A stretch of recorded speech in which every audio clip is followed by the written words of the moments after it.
ونستغفره ونؤمن به ونتوكل عليه ونعوذ بالله من شرور أنفسنا ومن سيئات أعمالنا من يهده الله فلا مضل له ومن يضلله فلا هادي له ونشهد أن لا إله إلا الله ونشهد أن محمدا عبده ورسوله أما بعد فأعوذ بالله من الشيطان الرجيم بسم الله الرحمن الرحيم إن الذين قالوا ربنا الله ثم استقاموا تتنزل عليهم الملائكة ألا تخافوا ولا تحزنوا وأبشروا بالجنة التي كنتم توعدون نحن أولياؤكم في الحياة الدنيا وفي الآخرة ولكم فيها ما تشتهي أنفسكم ولكم فيها ما تدعون نزلا من غفور رحيم ومن أحسن قولا ممن دعا إلى الله وعمل صالحا وقال إنني من المسلمين صدق الله العظيم. معزز سامعین، مدرسہ عربیہ انوار الاسلام مہوا بسم اللہ خاں کے پروانوں، دیوانوں، نوجوانوں، پردہ نشین میری ماں اور بہنوں، یہ ہم سب کے لیے خوشی کا مقام ہے، مسرت کی بات ہے کہ آپ کے محبوب ادارہ مدرسہ عربیہ انوار الاسلام کے نوجوانوں نے، ذمہ داروں نے ایک حسین موقع ہم سب کے لیے فراہم کیا کہ ہم سب تھوڑی دیر اللہ اور اللہ کے رسول صلی اللہ علیہ وسلم کے تذکرے کی نسبت پر اکٹھا ہیں۔ یہ ہم سب کے لیے سعادت کی بات ہے۔ بالخصوص میں اس موقع پر آپ کے اسی ادارے کے بڑے ہی ہمدرد اور مدرسے کی بہت ہی فکر رکھنے والی شخصیت جناب حافظ فضل الرحمان صاحب، میں تذکرہ اس لیے کر رہا ہوں کہ بارہا ان کا میرے پاس فون صرف اس لیے آتا ہے کہ مدرسے کا ذرا خیال کیجئے گا۔ ابھی راستے میں آ رہا تھا یہی مدرسے سے آپ کے یہاں، کئی بار انہوں نے کہا کہ مدرسے کا تذکرہ ضرور کیجئے گا تاکہ اہل علاقہ مدرسے کی طرف متوجہ ہوں۔ ظاہر سی بات ہے جو ان کی طرف ہے، میں سمجھتا ہوں سامعین میں سے ہر فرد کے دلوں کی یہ طرف، ہر شخص کی یہ طرف ہے کہ آپ کا یہ مدرسہ، آپ کا یہ ادارہ جس طریقے سے سالہ سال سے خدمات انجام دے رہا ہے، یہ مزید پھلے پھولے آگے بڑھے، اللہ رب العزت اسے مزید ترقیات عطا فرمائے۔ ہم سب کو چاہیے کہ مل کر اس کے لیے دعائیں کیا کریں، الگ سے باقاعدہ ہم اس نام پر اللہ کے سامنے سجدہ کریں، 2 رکعت کی نیت باندھ کر کے کبھی کبھی ہم اللہ کے سامنے روئیں اور اللہ سے مانگیں کہ اے اللہ، آپ نے ہمارے آباء و اجداد کے ذہن و دماغ کے اندر ایسی محبت مدرسے کے تعلق سے، دین کے تعلق سے آپ نے رکھی، انہوں نے قربانیاں دے کر، خون پسینہ لگا کر اس ادارے کو سیراب کیا ہے، سینچا ہے، اسے قائم کیا ہے۔ اے اللہ کہیں ایسا نہ ہو کہ ہماری ذات سے اس ادارے کو کوئی نقصان پہنچے جس کی بنیاد پر ہمارے آباء و اجداد کی روحیں کانپ جایا کریں، اللہ کے سامنے روئیں ایک مرتبہ ہاتھ پھیلا کر کے کہ اے اللہ ہم سے کبھی کوئی ایسی غلطی نہ ہو جائے۔ انشاءاللہ اگر ایسا کریں گے یقیناً انسانیت کی بنیاد پر کبھی ہو سکتا ہے کوئی کمی رہ گئی ہو۔ ظاہر سی بات ہے آپ انسان ہیں، ہم انسان ہیں، کبھی ہو سکتا ہے کبھی کوئی کمی، کبھی کوئی زیادتی ہو جائے تو انشاءاللہ اللہ تبارک و تعالیٰ اس کی تلافی فرمائیں گے۔ اس لیے ہم بالخسارے کی ترقی کے لیے الگ سے 2 رکعت کی نیت باندھ کر کے اللہ کے سامنے کھڑے ہوں۔ اللہ جس طریقے سے ادارہ پھول رہا تھا الحمدللہ، آج بھی آپ کے یہاں لاک ڈاؤن کے بعد جو بچے ہیں، جو میں نے معلومات حاصل کی ہیں، اکثر مدارس سے زائد ہیں۔ بڑے بڑے مدرسوں میں جہاں 1000-1200 بچے رہا کرتے تھے، آج 300 ساڑھے 300 آ کر کے اٹک گئے۔ جہاں 1200 1000 بچے رہا کرتے تھے، آج آپ کے مدرسے میں الحمدللہ تقریباً 200 بچے، 180-90 تقریباً 200 بچے۔ یہ اللہ کا فضل ہے، یہ اللہ کا کرم ہے۔ آپ کو قربانی دینی ہے اس کے لیے۔ آپ حضرات اپنے بچوں کو اس ادارے کے لیے تیار کریں۔ ایسا نہ ہو کہ چراغ کے نیچے اندھیرا، ایسا نہیں ہونا چاہیے۔ آپ اس گاؤں کے رہنے والے ہیں، آپ ہی کے آباء و اجداد نے اسے سیراب کیا ہے اور سوچا ہے، اس لیے آپ حضرات یہ نیت کریں کہ انشاءاللہ ہم اپنی نسلوں میں اسی مدرسے سے حافظ قرآن کے ساتھ ساتھ عالم دین پیدا کریں۔ بہت سارے حفاظ ماشاءاللہ آپ نے پیدا کیے ہیں، وہ جہاں بھی رہیں گے، جس جگہ بھی رہیں گے، جس کونے میں بھی رہیں گے، جو بھی خدمات انجام دیں گے، انشاءاللہ آپ کو بھی اس کا ثواب ملے گا۔ ان کے شاگردوں کے شاگرد جو بھی خدمات انجام دیں گے، انشاءاللہ آپ کو ثواب ملے گا۔ مجھے یہ کہنے کی ضرورت نہیں ہے، الحمدللہ آپ کے سینوں میں انہی آباء و اجداد کا خون دوڑ رہا، جنہوں نے اتنا بڑا ادارہ بہت پہلے تحت سالی کے دور میں قائم کیا تھا۔ مجھے کہنے کی ضرورت نہیں تھی، لیکن بار بار ان کا اصرار تھا، حافظ جی کا اصرار تھا۔ میں نے کہا بالکل کہنے کی کوئی بات ہی نہیں ہے، یہ تو آپ کا گھر ہے، یہ تو آپ کا گھر ہے۔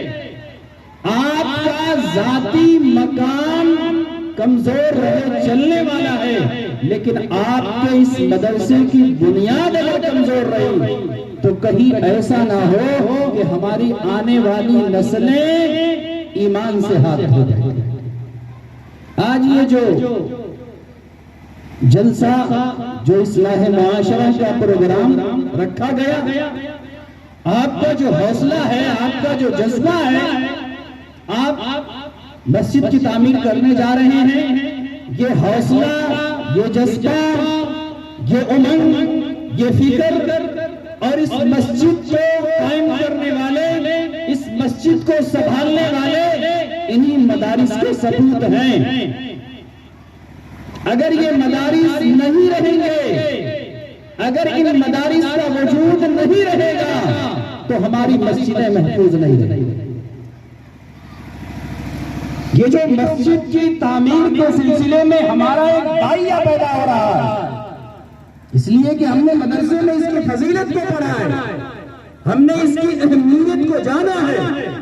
مسجد کہتے کس کا ہے، مسجد کی اہمیت کیا ہے، مسجد کی فضیلت کیا ہے، یہ جو ہمارے ذہن و دماغ میں بیٹھا ہے، یاد رکھیں اسی مدرسے کی ذہن۔ ایسی کئی مسجدیں تیار ہو سکتی ہیں اگر ہمارا ذہن و دماغ، ہمارے دل و دماغ کے اندر ان مساجد کی اہمیت اجاگر کرے۔ اللہ تعالیٰ جس طریقے سے اللہ نے آپ کو حوصلہ دیا ہے، اس مسجد کو اللہ مکمل فرمائے گا انشاءاللہ، آپ لوگوں کے ذریعے سے مکمل فرمائے گا۔ بس دعا کریں، کوشش کریں، کوشش کرنا اپنا کام ہے، قدم بڑھانا اپنا کام ہے، انشاءاللہ اللہ کی مدد ضرور ہے۔ بہرحال یہ جلسہ چونکہ اسی مناسبت سے ہے، آپ کے ادارے کے سامنے، آپ کی مسجد کے سامنے یہ جلسہ رکھا گیا ہے، اس لیے سب سے پہلے میں آپ سے درخواست کروں گا کہ آپ حضرات سب سے پہلے اپنی نیت کو خالص کریں کہ انشاءاللہ جو باتیں صدر المدرسین حضرت مولانا فضل الرحمان صاحب دامت برکاتہم العالیہ نے کہی ہے، انشاءاللہ ہم عمل کر کے دکھائیں گے انشاءاللہ، اللہ کے لیے کریں گے، اللہ کی رضا کے لیے کریں گے، انشاءاللہ ہم بھی پھولیں گے، ہماری نسلیں بھی پھولیں گے۔ تو تہیہ کریں انشاءاللہ اللہ کے لیے کریں گے، اس لیے کہ اس جلسے کی کامیابی کا دار و مدار یا آپ کے مدرسے کی ترقی کا دار و مدار یا آپ کے اس مسجد کی تعمیر کا دار و مدار یہ آپ کی نیتوں پر ہوتا ہے، آپ کی نیتوں پر ہے۔ جیسی نیت رہے گی اللہ ویسی برکت دے گا۔ ہم سمجھتے ہیں نیت کی کوئی خاص اہمیت نہیں ہے، بھئی نیت تو دل سے کی جاتی ہے اور عمل کے اندر وقت لگتا ہے، مال لگتا ہے، انسان کا پورا جسم لگتا ہے۔ یاد رکھیں عمل سے بڑھ کر کے نیت کی اہمیت ہے، نیت کی اہمیت عمل سے بڑھ کر کے ہے۔ حدیث پاک میں ہے نیت المؤمن خیر من عمل، کہ مومن کی نیت اس کے عمل سے بڑھ کر کے ہے۔ پھر آپ سوچیں گے کہ نیت تو صرف دل سے ارادہ کر لینا اس کا کام ہے، اور عمل کے لیے انسان کو چلنا پڑے گا، وقت لگانا پڑے گا، اپنے اعضاء اور جوارے، اپنے ہاتھ اور پاؤں کا استعمال کرنا پڑے گا، تو عمل تو بڑھ کر کے ہونا چاہیے۔ یہ نیت بہتر کیسے ہے؟ میں ایک بات سے آپ کو سمجھاؤں۔ دیکھیے ایک ضابطہ ہے، اللہ کا ایک قانون ہے کہ اس دنیا میں جو شخص زندگی گزار کر کے اس دنیا سے جائے گا، اگر اس کی موت کفر پر ہوئی ہے تو اللہ اسے ہمیشہ ہمیشہ کے لیے جہنم میں ڈالے گا۔ یہ ہمارا عقیدہ ہے، یہ ہمارا ایمان ہے، یہ ہمیں ایمان ملا ہے جناب محمد الرسول اللہ صلی اللہ علیہ وسلم کی ذات گرامی سے۔ یہ تعلیم ہمیں ملی ہے آپ کے اسی مدرسے کی دین اور اسی کی برکت سے۔ آج ہم یہ جانتے ہیں کہ اگر ہماری موت ایمان پر ہوئی، اگر ہماری موت اسلام پر ہوئی ہے تو اللہ ہمیں جنت میں ضرور داخل کرے گا، اور اگر ہماری موت کفر پر ہوئی ہے تو ہمیں ہر حال میں جہنم میں جانا۔ یہ اس مدرسے کی دین، اس مدرسے کی برکت۔ تو اللہ کا یہ اصول ہمیں ملا ہے ان ادارے سے۔ یہاں تھوڑی دیر کے لیے ذرا آپ سوچیے کہ ایک کافر انسان جس نے اللہ کی نافرمانی کی ہے، فرض کر لیجئے اس کو اللہ نے 70 سال کی زندگی دی، 70 سال کے بعد وہ مر گیا، کفر پر مرا ہے، تو اس کی سزا کیا ہے؟ اس کی سزا یہ ہے کہ ہمیشہ ہمیشہ اسے جہنم میں جلنا، یہی تو سزا ہے۔ اور اگر ایک مومن انسان جس کی موت ایمان پر ہوئی ہے، 70 سال کی عمر اللہ نے اسے بھی دی، تو کہیں نہ کہیں کسی نہ کسی ایک وقت آئے گا جب وہ جنت میں داخل ہوگا۔ اب دیکھنا یہ ہے کہ ایک کافر نے 70 سال تک جرم کیا ہے، 70 سال تک اللہ کا انکار کیا ہے، ایک متعین وقت تک انکار کیا ہے، تو اسے سزا متعین وقت تک ملنا چاہیے۔ ہماری عقل یہ کہتی ہے جس طریقے سے دنیا میں اگر کوئی جرم کرتا ہے تو اس کی ایک سزا ہے، قرآن نے بھی متعین کی ہے اور دنیاوی قانون نے بھی متعین کی ہے کہ اگر سزا کی ایک حد ہے، اگر جرم کی ایک حد ہے تو سزا کی بھی ایک حد ہونی چاہیے۔ لیکن یہ اللہ کا ضابطہ ہے کہ اللہ نے کہا جرم اس نے ایک حد تک کیا ہے، 70 سال تک کیا ہے، اور سزا اللہ دے رہا ہے ہمیشہ ہمیشہ کے لیے۔ یہ کہاں کا ضابطہ؟ یہ تو ایسا لگ رہا ہے کہ اللہ ظلم کر رہا ہے، ایسا لگ رہا ہے کہ 70 سال تک نافرمانی کی ہے اور اللہ ہمیشہ کے لیے سزا دے رہا ہے۔ ایسا نہیں ہونا چاہیے۔ ٹھیک ہے 70 سال تک اسے سزا دی جاتی، 70,000 سال تک سزا دی جاتی، 70 لاکھ سال تک سزا دی جاتی، لیکن ایک متعین سزا ہونی چاہیے۔ اسی طریقے سے ہم ایمان والے ہیں، ہمارا خاتمہ ہو تو ہمیں انعام جو ملے اس کی بھی ایک حد ہونی چاہیے، چاہے جتنا بھی اللہ دے، لیکن ہم نے 70 سال تک اللہ کی فرما برداری کی، اللہ نے انعام دیا، ہمیشہ ہمیشہ کے لیے رہنا ہے۔ یہ انصاف سمجھ میں نہیں آ رہا۔ اس انصاف کو سمجھیے کہ اللہ کا یہ جو ضابطہ ہے کس بنیاد پر ہے؟ اللہ کا یہ ضابطہ نیتوں کی بنیاد پر ہے، جس کی اہمیت اور عظمت ہم نہیں سمجھتے ہیں کہ نیت ہی تو ہے، دل کے ارادے کا نام ہی تو ہے۔ ایک کافر جو 70 سال پر مرا ہے، آپ بتا دیں اس کی نیت کیا ہے کہ میں صرف 70 سال تک جرم کروں گا، اس کی یہ نیت ہے؟ اس کی نیت یہ ہرگز نہیں ہے کہ میں 70 سال تک جرم کروں گا اس کے بعد نہیں کروں گا۔ اس کی نیت تو یہ ہے جب تک میری سانس چلتی رہے گی میں جرم کرتا رہوں گا۔ 70 سال ہو، 70,000 سال ہو، 70 لاکھ سال ہو، جب تک جسم میں جان ہے، یہاں تک کہ ہمیشہ ہمیشہ جان ہے تو ہمیشہ ہمیشہ جرم کروں گا۔ یہی تو نیت ہے اس کی۔ اور ایک مسلمان کی نیت کیا ہے؟ ایک ایمان والے کی نیت کیا ہے؟ جب تک اس جسم میں اللہ نے جان دی ہے، جب تک جان ہے اللہ کی وحدانیت کو مانتا ہے۔ ہر ایمان والے کے دل میں یہ چیز بیٹھی ہوئی ہے، اگر اللہ نے 100 سال تک زندگی دی تو 100 سال تک اللہ کو ایک مانتا رہوں گا۔ اللہ نے اسی نیت کی بنیاد پر اپنے ضابطے کو رکھا ہے، اپنا فیصلہ سنایا ہے کہ ایک کافر کی نیت ہمیشہ ہمیشہ نافرمانی کی تھی، لہذا ہمیشہ ہمیشہ اسے جہنم میں ڈالا جائے گا، اور ایک مومن کی نیت ہمیشہ ہمیشہ ایمان کی تھی، اس لیے ہمیشہ ہمیشہ کے لیے اسے جنت میں ڈالا جائے۔ تو نیت کی بڑی اہمیت ہوتی ہے۔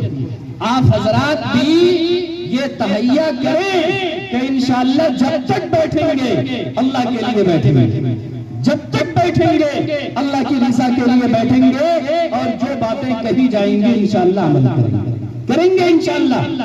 میں نے خطبے کے اندر قرآن کریم کی آیت تلاوت کی ہے، اس کے اندر اللہ تبارک و تعالیٰ نے کیا فرمایا؟ ان الذین قالوا ربنا اللہ ثم استقاموا، بے شک وہ لوگ جنہوں نے کہا ربنا اللہ، ہمارا رب اللہ ہے، ہمارا رب ہمارا پالنے والا اللہ ہے، ربنا اللہ، ثم استقاموا، پھر اسی پر وہ جمع رہا، اسی پر وہ قائم رہا، ثم استقاموا تتنزل علیہم الملائکہ، تو موت کے وقت فرشتے اس کے پاس آئیں گے، تتنزل الملائکہ، کیا کہیں گے؟ اللہ تخافوا ولا تحزنوا، فرشتے کہیں گے خوف مت کر، جہاں جا رہا ہے خوف مت کر، قبر کی تنہائی میں جا رہا ہے خوف مت کر، اللہ تحزنوا، غمگین مت ہو، اپنے پیچھے مال چھوڑ رہا ہے غمگین مت ہو، اپنے پیچھے اولاد چھوڑ رہا ہے، تجھے غمگین ہونے کی ضرورت نہیں ہے، اللہ تخافوا ولا تحزنوا وابشروا بالجنة التي كنتم توعدون، اور خوشخبری سن لو اس جنت کی جس جنت کا تم سے وعدہ کیا جائے گا۔ اللہ تبارک و تعالیٰ نے جنت کی خوشخبری ہماری موت سے پہلے ہی فرشتوں سے سنوا دی۔ یہ قرآن کی آیت پڑھ کر کے میں بتا رہا ہوں آپ کو کہ جنت کی خوشخبری آپ کے مرنے سے پہلے فرشتہ سنا رہا ہے۔ مرنے والے انسان کو خوف کیا ہوتا ہے؟ اب جا رہا ہوں، نہ جانے ہمارے ساتھ کیا معاملہ ہوگا، نہ جانے ہم قبر کی تنہائی میں کیسے رہیں گے، کیسا عذاب ہوگا، کیسے ہم گزاریں گے۔ فرشتے نے کہہ دیا اللہ خوف، تمہیں خوف کرنے کی ضرورت نہیں ہے۔ پھر ہمارے بچوں کا کیا حال ہوگا؟ ہمارے پیچھے ہمارے یتیم بچے ہو جائیں گے، ہماری گھر کی ماں بہنوں کا کیا حال ہوگا، پڑوسیوں کا کیا حال ہوگا۔ اس غم کے لیے بھی چھٹکارا فرشتوں نے دیا کہ اس کے غم کی بھی ضرورت نہیں ہے۔ اور سن لے وَأَبْشِرُوا بِالْجَنَّةِ الَّتِي كُنتُمْ تُوعَدُونَ، اور جہاں جا رہا ہے وہاں تجھے اللہ کی طرف سے جنت دی جائے گی۔ یہ اللہ کی طرف سے خوشخبری ہے۔ اللہ کرے ہم سب کو یہ خوشخبری حاصل ہو، اللہ کرے ہم سب کے سامنے فرشتے ہمارے لیے یہ خوشخبری لے کر کے آئیں، لیکن اس خوشخبری کے لیے اللہ نے شرط لگائی ہے، اور شرط کو اللہ نے پہلے بیان کیا ہے، خوشخبری کو بعد میں بیان کیا ہے۔ وہ شرط کیا ہے؟ ان الذین قالوا ربنا اللہ، نمبر 1 جو شرط ہے، وہ لوگ جنہوں نے کہا اللہ ہمارا رب ہے، اللہ ہمارا خالق ہے، اللہ ہمارا مالک ہے، اللہ ہمیں روزی دینے والا ہے، اللہ ہماری پرورش کرنے والا ہے، اللہ ہماری ضرورتوں کو پوری کرنے والا ہے، اللہ جو کچھ کرنے والی ذات ہے وہی ایک اللہ ہے۔ اگر اس دنیا میں کوئی عزت دے سکتا ہے وہ اللہ کی ذات ہے، اگر اس دنیا کے اندر کوئی ذلیل کر سکتا ہے وہ اللہ کی ذات ہے۔ اللہ نے فرمایا یہ ایمان ہونا چاہیے، یہ عقیدہ ہونا چاہیے، یہ یقین ہونا چاہیے کہ اس کائنات کو پالنے والی ذات اللہ کی ہے، اس کائنات کو چلانے والی ذات اللہ کی ہے۔ اگر تمہیں کوئی روزی دے رہا ہے اللہ کی ذات ہے، اگر آپ کے بچوں کی کوئی پرورش کر رہا ہے تو اللہ کی ذات ہے۔ یہ یقین آپ کے دل و دماغ میں ہونا چاہیے۔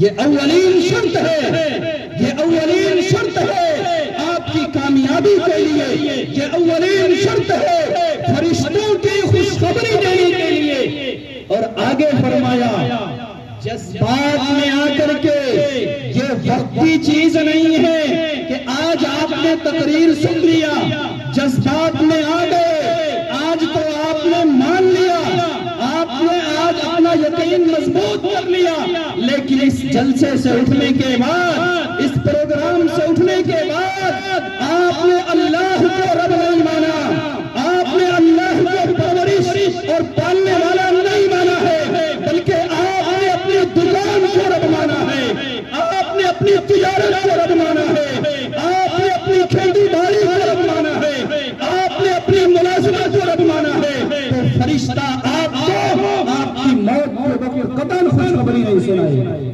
یہ اولین شرط ہے، قالوا ربنا اللہ ثم استقاموا، پھر اسی پر جم جانا ہے، اسی پر قائم رہنا ہے، 24 گھنٹے اللہ کی ربوبیت کو ماننا ہے، اللہ کی وحدانیت کو ماننا ہے، اللہ کی ذاتیت کو ماننا ہے۔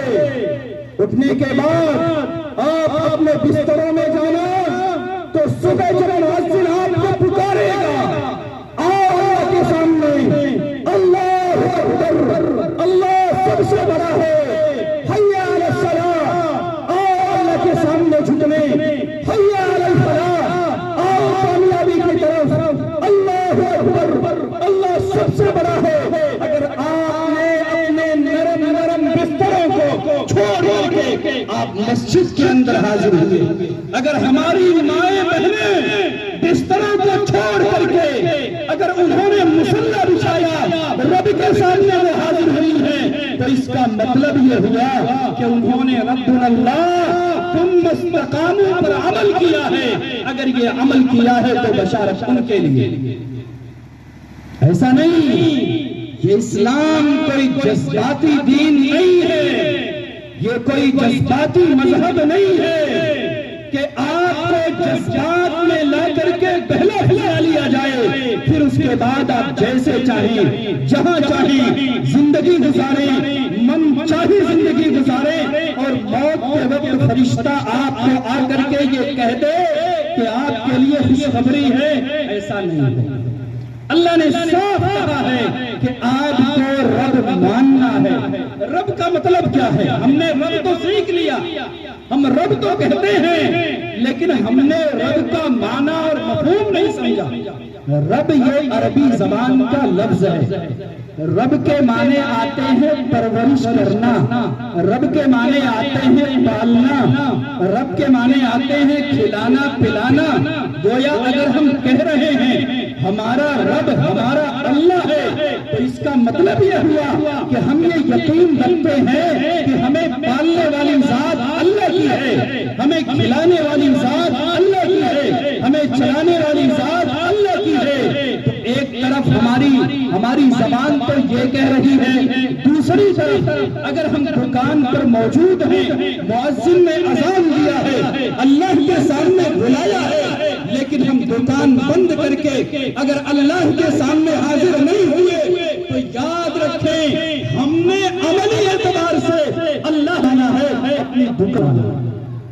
اب کھیتی میں مشغول ہیں، اگر اپنے دوستوں احباب کے ساتھ نماز کے وقت مشغول ہیں، مسجد میں حاضری نہیں دے رہے ہیں، تو اس کا مطلب یہ ہوا کہ ہم نے رب اپنے دوستوں کو مانا ہے، ہم نے رب اپنی کھیتی باڑی کو مانا ہے۔ جب رب آپ کھیتی کو مانو گے، جب رب آپ دوستوں کو مانو گے، جب رب آپ اپنی تجارت اور اپنی ملازمت کو مانو گے، تو آپ کا یہ عقیدہ، آپ کا یہ خیال کہ ہمیں پریشانی کیوں آ رہی ہے، ہمیں مصیبتیں کیوں آ رہی ہیں، ہمارے اوپر مصائب کے پہاڑ کیوں توڑے جا رہے ہیں، جب ہم نے اپنا رب ایک مخلوق کو مانا ہے، تو ظاہر سی بات ہے ہمارا وہ کیا سہارا بنے گا، ہمارا وہ سہارا کیا بنے گا۔ اس لیے اگر ہمیں خوشخبری چاہیے، اگر ہمیں مرنے سے پہلے فرشتوں کی وہ خوشخبری جو جنت کی خوشخبری دی جاتی ہے اگر چاہیے، تو ثم استقاموا، اس آیت پر ہمیں عمل کرنا پڑے گا کہ ہم ایمان پر جم جائیں، ہم یقین پر جم جائیں، ہمارا ہر وقت یہ عقیدہ ہو کہ سب کچھ کرنے والی ذات اللہ کی ہے، روزی دینے والی ذات اللہ کی ہے۔ اللہ کا حکم آ جائے تو ہم سب کچھ قربانی دے سکیں، ایسا ایمان پیدا کرنے کی ضرورت ہے۔ اگر یہ ایمان نہیں ہے تو ایسی کامیابی نہیں ہو سکتی ہے۔ فرعون کے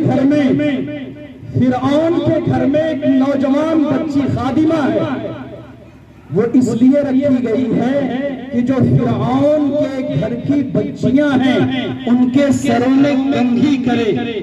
ایک خادمہ، فرعون جیسا ظالم جس نے انا ربکم الاعلی کہا تھا، وہ ماحول کو ذرا تصور کیجئے، اس کے گھر کی جو خادمہ ہے اس کا ایمان دیکھیے، اور ہم اور آپ ذرا اپنا ایمان دیکھیں کہ ہم مدرسے میں تعلیم حاصل کیے ہوئے ہیں، ہم مدرسے کے رکھوالے ہیں، ہم مدرسے سے محبت کرنے والے ہیں، ہم اپنے امام صاحب کے پیچھے نماز پڑھ